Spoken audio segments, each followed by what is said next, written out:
Salut à tous amis bikers.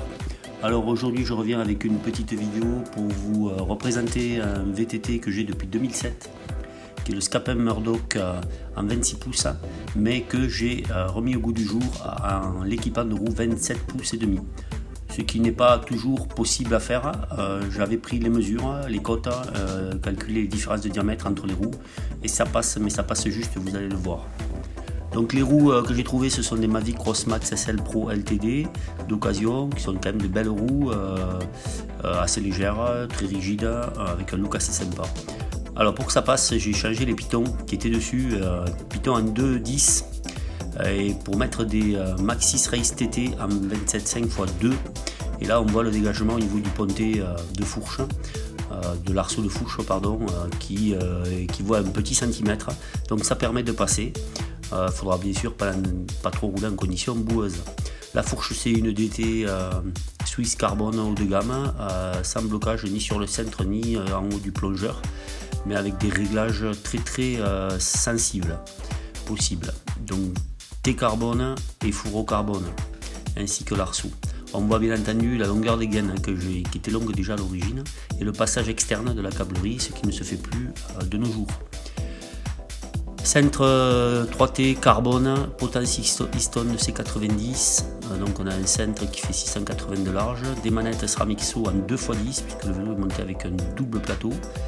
Voilà, ça je ne l'ai pas modifié, mes vélos actuels sont tous en monoplateau, mais là je vais regoûter peut-être et retrouver du plaisir 2x10, mais j'en doute car tellement le monoplateau est quand même beaucoup plus sympa à utiliser.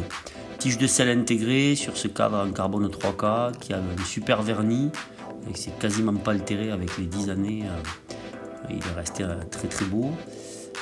Tige de sel ronde à l'inverse des tubes qui ont des formes assez spéciales. Voilà la transmission, un dérailleur SRAM XX devant, un pédalier FSA Afterburner en alu, un peu marqué au niveau des manivelles par le frottement de chaussures, avec des dentures en 39-26.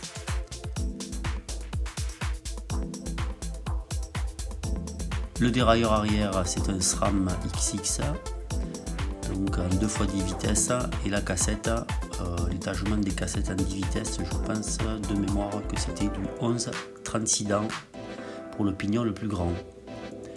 Voilà, on voit le passage ici au pontet de Auban, donc là on a un peu plus d'un centimètre, c'est quand même assez intéressant. Aucun risque que ça touche latéralement en danseuse sur les appuis, donc c'est déjà pas mal. En revanche, par condition boueuse, je vous l'ai dit tout à l'heure, il se peut que ce soit plus compliqué. Très belle jonction entre tube horizontal, tube de sel et Auban, légèrement décalé, le tube horizontal venant un peu en dessous de la jonction des haubans. Ça donne un look assez sympa au vélo. Et là on va voir donc le petit dégagement, donc c'est là que ça coinçait avec les pneus Python en 2.10, ça passait pas, ça touchait. Et donc avec ces pneus ça passe, on a un petit centimètre, ce qui va effectivement me conforter dans l'idée de ne sortir ce vélo que par temps sec. Et encore que des cailloux peuvent se coincer et abîmer un petit peu le cadre. Voilà, donc c'est un vélo que j'essaierai un peu plus tard dans une prochaine vidéo qui demande beaucoup plus de temps que de faire celle-ci. J'essaierai de faire un petit essai, de vous témoigner des nouvelles sensations qu'il va me renvoyer. À l'origine, c'est un vélo très rigide, très nerveux, même un peu inconfortable, mais qui était très vif. On verra ce que ça donnera. Allez, ciao ciao amis bikers, à bientôt.